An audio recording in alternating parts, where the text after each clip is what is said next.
Sport en mêlée, votre magazine sportif sur RCF Jura, n'avait point encore touché ce ballon qui doit accrocher les doigts.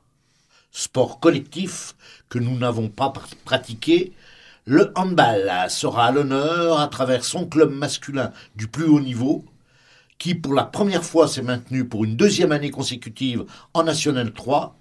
J'ai cité l'Union sportive lédonienne, handball. Nous n'oublions pas les Doloises qui jouent aussi à ce niveau. Pour parler hand d'ailleurs, nous recevons 2 salariés du club lédonien, Pierre-André Badoz pour les garçons et Benjamin Laberthe pour les filles. Messieurs, bonjour. Bonjour. Bonjour. Pouvez-vous nous dire un peu plus sur votre rôle au sein du club lédonien ? Pierre-André. Alors, mes missions sont réparties en plusieurs catégories, on va dire. Une part importante liée au développement du club et du handball. Une autre partie qui concerne la gestion de la structure. Et surtout, une partie sportive avec plus particulièrement la prise en charge des groupes seniors garçons cette année. C'est-à-dire que c'est vous qui entraînez l'équipe phare du club. Oui, et phare du Jura. Et vous, Benjamin ? Alors moi, je suis plutôt responsable du secteur féminin sur le club. Je m'occupe cette année des seniors filles et aussi des projets de développement à mener tout au long de l'année. On intervient aussi à la section lycée de Champagnole et à la section collège départementale de Rouget. Ce sont des sections sportives. Voilà, des sections sportives. Et il y a combien d'élèves dans ces sections ? À Champagnole, on est à environ 20 élèves. Garçons et filles. Garçons et filles, ouais, c'est mixte. Et à quel niveau jouent les filles de l'USL ? Les filles jouent cette saison en pré-national. La saison va débuter pour les garçons ce week-end. Quel sera l'objectif des nationaux, Pierre-André ? Alors, cette année, on a un championnat qui s'annonce difficile. L'année dernière, on a eu les plus grandes difficultés à se maintenir. Donc, cette année, on va essayer de faire mieux en termes de rang dans le classement, dans la hiérarchie nationale. C'est l'objectif annoncé, le maintien en étant mieux classé que l'année dernière. C'est-à-dire une meilleure gestion, en n'ayant pas trop peur au ventre à tous les matchs. Exactement. Y a-t-il eu des recrutements au niveau des garçons ?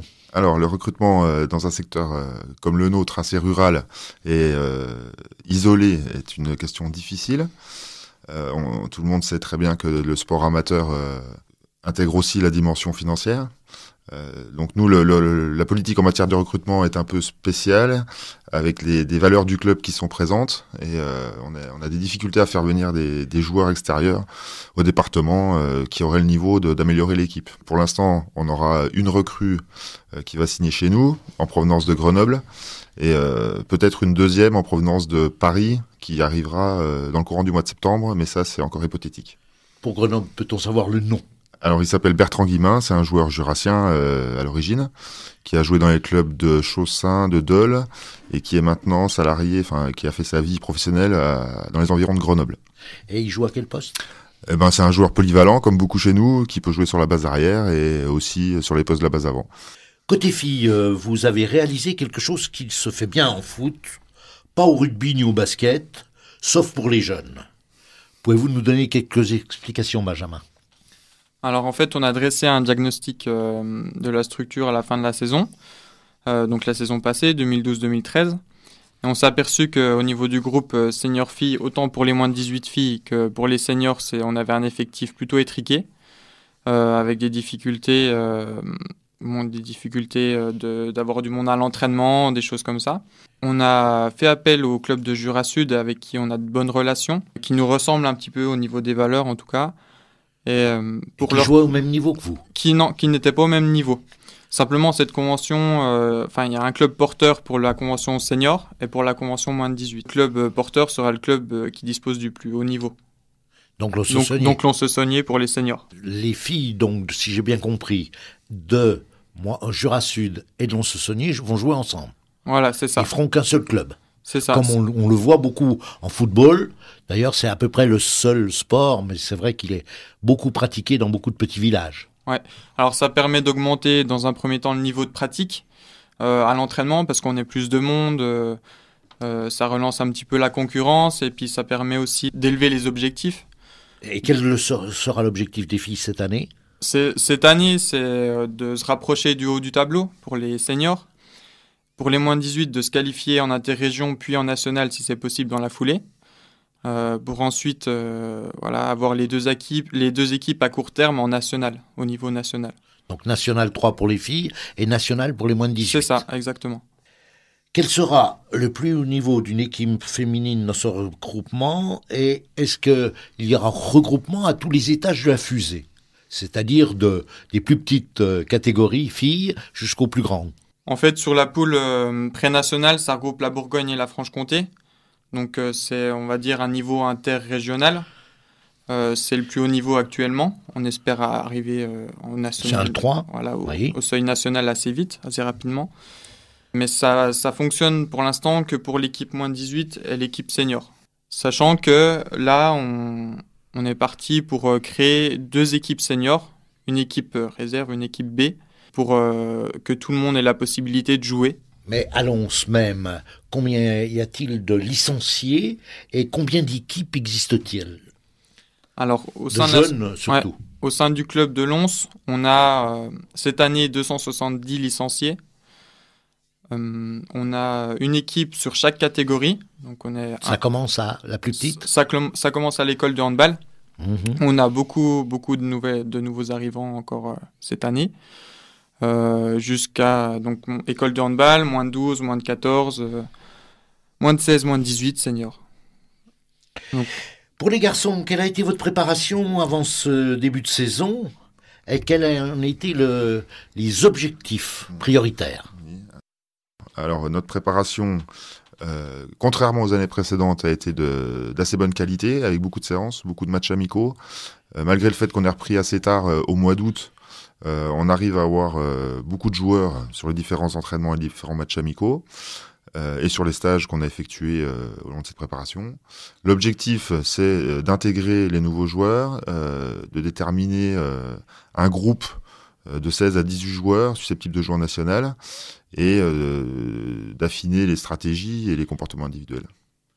Au niveau du championnat cette année, retrouverez-vous les mêmes adversaires que l'an passé? Alors, contrairement aux 2 années où on a été en national, où on jouait dans une poule constituée de clubs du Nord-Est, cette année, on est reversé dans la poule du Sud, c'est-à-dire des équipes vers Grenoble, Clermont-Ferrand, Valence. Donc des équipes différentes avec un jeu différent. Et plus difficile ou moins difficile d'après vous? C'est un peu le suspense du début de saison. Je pense que c'est un jeu qui nous ira peut-être mieux que le jeu alsacien et lorrain. D'accord. C'est-à-dire, est-ce que ce sera plus latin, comme on dit, et plus nordiste? Plutôt, ouais, c'est un peu ça. C'est un peu ça, ouais. D'accord. Sport en mêlée, le magazine du sport jurassien, présenté par Fernand Chausson sur RCF Jura. Nous recevons aujourd'hui à Sport en mêlée, le magazine de RCF Jura des sports, le handball, un sport que nous n'avions encore pas pratiqué, avec comme invités Pierre-André Bados et Benjamin Laberthe, 2 salariés du club de handball de l'US Lons, celui qui joue en National 3. Votre présidente est Marie-Claude Coupel. Pouvez-vous nous en parler? Comme il y a peu de dames à ce poste, ce que nous pouvons regretter, surtout à la tête d'un club évoluant au niveau national. Qu'a-t-elle apporté, selon vous, à ce club?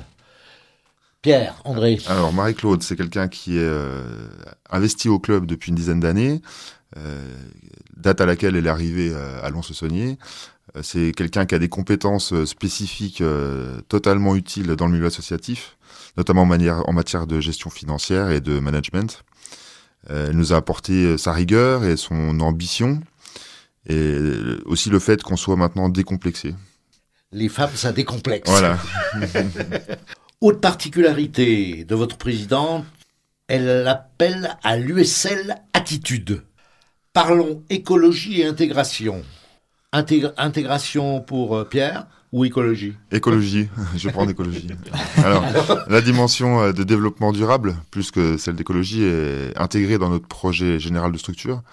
Alors sur différents aspects, plus particulièrement lors des manifestations organisées par le club, où on tente, alors c'est pas toujours facile, d'avoir des achats qui rentrent dans ces valeurs-là, c'est-à-dire des choses recyclables, des gourdes réutilisables, des gobelets, tout cet arsenal de nouveaux produits. Il y a aussi les déplacements, parce que c'est une part importante de notre activité, vu que les gens ils viennent de très loin et que les étudiants font des kilomètres et qu'on va jouer contre des équipes qui sont très loin. On essaye de covoiturer et d'économiser les carburants.